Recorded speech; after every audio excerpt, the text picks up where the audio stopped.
दूसरी एक छोटी सी बात बताना चाहता हूं कि ये ग्रंथ हम कैसे पढ़े, और मैं सिर्फ एटिक आउटसाइडर्स को क्रिटिक नहीं कर रहा हूं, मैं एमिक को भी क्रिटिक कर रहा हूं। उसका एग्जांपल देता हूं कि युद्ध में एक जगह लिखा है कि 18 अक्षौहिणी वॉरियर्स थे, उसका मैथमेटिक्स हम करें तो 40 लाख लोग आ जाते हैं।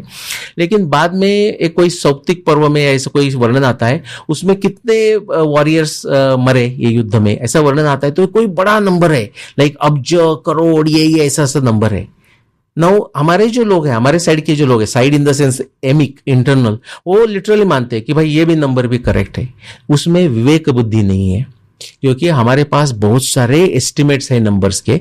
तो आप इधर 40 करोड़ में सबसे बड़ा नंबर हो रहा है, और फिर एकदम suddenly out of blue, meaning अभी हम 2 रुपए की बात कर रहे हैं और सडनली 25 करोड़ की बात कर रहे हैं, तो कुछ तो सेंस होना चाहिए ना।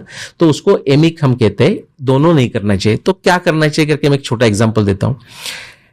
रामायण की, महाभारत, दोनों की, महाभारत की विशेषता जो स्टाइल है ना, वो कैसी स्टाइल है कि वो आराम से प्रैक्टिकल लिटरल बताते हुए इसोटेरिक में जाते हैं, मेटाफोरिकल जाते, फिर प्रैक्टिकल में आते, फिर मेटाफोरिकल जाते। लेकिन ये जब चेंज करते हैं, गियर चेंज करते हैं, वो हमें कभी बताते नहीं। एक एग्जाम्पल बताता हूं कि जब वो एक ऋषि दूसरे ऋषि को पूरे ये वंश का वर्णन कर रहे, कुरुवंश, पुरुवंश, यदुवंश, तो बोलते मैं आपको अभी वर्णन करूंगा। फिर बोलते ब्रह्मा ने सृष्टि निर्माण की। अरे भाई, आप ये जीनियोलॉजीज का वर्णन कर रहे हो, फिर ब्रह्मा की सृष्टि पे कहां गए? फिर वो बोलते कि ब्रह्मा को बहुत सारे मानस पुत्र है, वही मनु है, उसमें से एक पुत्र दक्ष प्रजापति बने, तो मानस पुत्र है मनु, यानी कि वो मनुष्य ही थे। उन्होंने बहुत सारा कार्य किया करके हम उसको ब्रह्मा के पुत्र मान रहे हैं, मानस पुत्र है वो, प्रत्यक्ष ऐसा फादर सन जैसा नहीं है वो। फिर वो दक्ष प्रजापति को, अभी अच्छी तरह सुनो कितना easily they move, Mahabharata moves.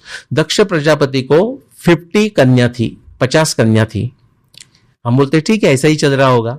वो 50 कन्या में से 10 कन्याओं का उन्होंने विवाह धर्म के साथ कर दिया, 13 कन्या का विवाह आदित्य के साथ कर दिया, और 27 कन्याओं का विवाह चंद्र के साथ कर दिया। तो ये प्रत्यक्ष विवाह वगैरह कुछ चल नहीं रहा है, ये कॉस्मोलॉजी का, हमारा क्लॉक का मैन्युफैक्चरिंग है। 13 मंथ्स, 27 नक्षत्र, और धर्म के 10 गुणों को समझा जाता है, तो उसको एक किया करके। नेक्स्ट लाइन में पुरुरवा से शुरू होता है कि पुरुरवा और इला, उनका पुत्र ये ययाति, नाभाग, और फिर आगे बात चलती है।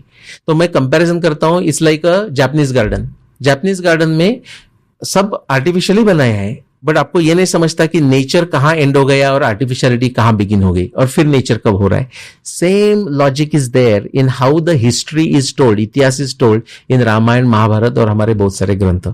ये आपको नहीं समझेगा तो आपको महाभारत और रामायण नहीं समझ में आएगी।